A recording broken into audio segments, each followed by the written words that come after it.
let's get started. This is Jen Zurko from GrowerTalks magazine, and I'm here at Darwin Perennial Day at Ball Horticultural Company in West Chicago. And with me is Dr. Mike Klopmeyer, General Manager of Darwin Perennials. How are you, Mike? Fine, Jen. How are you? Welcome, and glad you could join us today. Good, yeah. It's a little overcast, but it could be worse. It could be 90 degrees. I mean, it could be worse. We've had some crazy weather here in Chicago this spring, and we were a little delayed in getting our new Darwin Perennial gardens planted, but we have an outstanding selection of broad range of perennials both in the ground here for a permanent planting, and all the perennials here could be propagated by bare root, tissue culture varieties, cutting propagated and seed propagated. And for our customer day today, we're happy to have a number of different stations to talk about different messaging as far as new varieties, what's new from bare root, what's new from our other different types of varieties being propagated. Also some economic discussions on liner sizes for wholesale greenhouse growers to look at the economics of what type of product form they need to have to be successful, be profitable, and have a good looking plant at the end. okay, so how did this event come about? I mean, is there more of an emphasis on perennials in the last couple of years just because with the acquisition of Darwin from Ball, and it seems like more breeders are getting into perennials? Yeah, we're quite excited about the activities that we have here at Darwin Perennials. It really started 3 or 4 years ago with our acquisition of Darwin Plants, a bare root supplier out of the Netherlands, and that company was also actively sourcing new genetics from various breeders, primarily in Europe.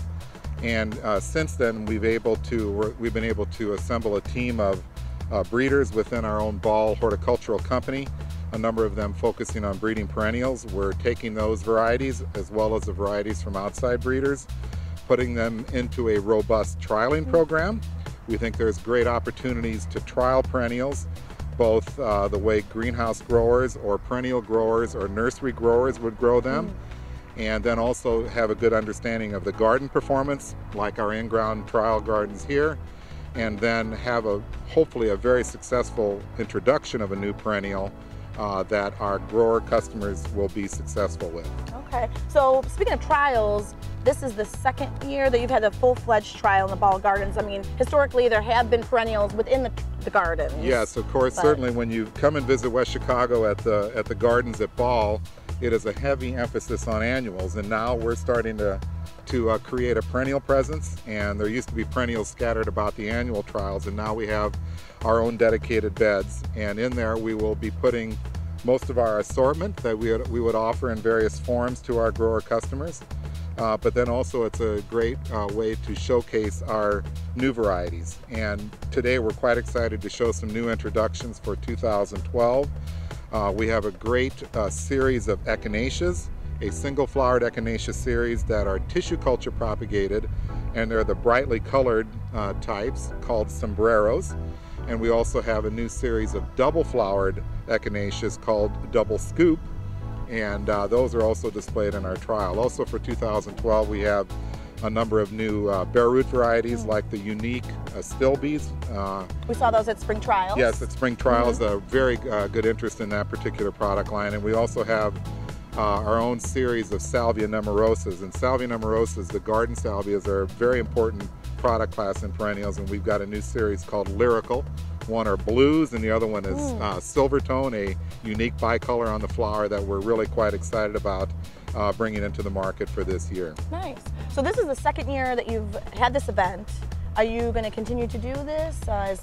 Yeah, we think now that we're really investing in the whole aspect of breeding and product development and sales into the greenhouse segment, into the perennial grower segment, into the nursery segment, and we have a new trial grounds here that will look even better in the years to come. So we fully intend to have a field day here to invite our customers in to have a chance to see what's new, and then and also give us feedback on what we need to do to be successful in the market.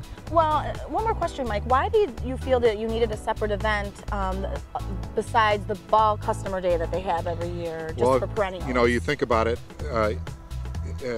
In the annual day that Ball Seed has, it's usually at the end of July. Okay. And certainly the annuals here that are planted and ready to go, they look beautiful at the end of the July. But a lot of perennials A lot of perennials are developed and sold into the market, and for gardeners to see, there are very early spring flowering, there are mid-spring, late spring, summer, and we thought by having an event about a month earlier than the regular Ball Seed Annual Day, you would have a chance to see those perennials that are maybe the early spring are really ready to go out of flower, and then the later ones are really coming into flower.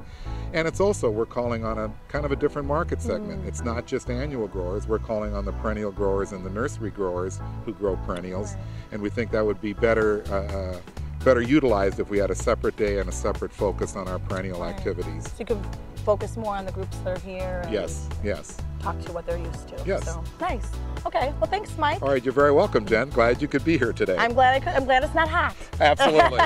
Thanks.